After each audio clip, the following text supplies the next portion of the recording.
আজ আমি বানাবো সহজ পদ্ধতিতে কিভাবে দুধের সর থেকে ঘি তৈরি করা যায়।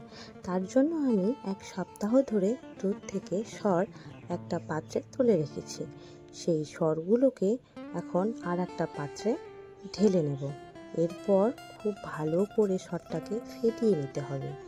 তোমরা হাত দিয়েও করতে পারো বা বাড়িতে যদি ব্লেন্ডার থাকে তাহলে ওর সাহায্যেও ভালোভাবে ফেটিয়ে নিতে পারো। যখন দেখবো সরগুলো মসৃণ হয়ে গেছে তখন ফ্রিজে রাখা ঠান্ডা জল তার মধ্যে ঢেলে দিতে হবে।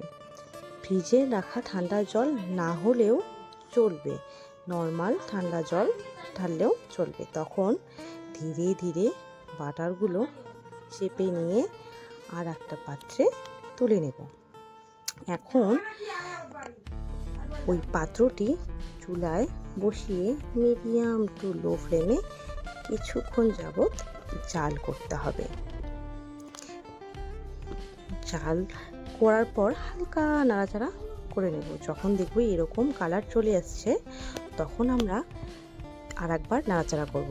নাড়াচাড়া করার পর ছাঁকনি দিয়ে আর একটা পাত্রে আমি সুন্দর করে অল্প অল্প করে ঘি নামিয়ে নেব। ঘির গন্ধে পুরো বাড়ি তো ম করছে। ঘরের তৈরি ঘি তো খুব সুন্দর গন্ধ বেরিয়েছে। এখন আমি ঘিটা পুরোটাই ছাঁকনির ওপর ঢেলে দেব। ঘি আমার একদম রেডি। এই ঘিটাকে কিছুক্ষণ ঠান্ডা করার জন্য রেখে দেব।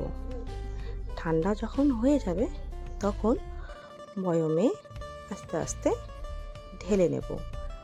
খুব বেশি গরমে বয়মে ঢালা যাবে না। ঠান্ডা যখন হয়ে যাবে তখন বয়মে ঢেলে নেব। আমার একদম পুরো এক বয়ম ঘি হয়েছে ঢালার পর। তো আজকের মতো এতটুকুই। টাটা, রাধে রাধে।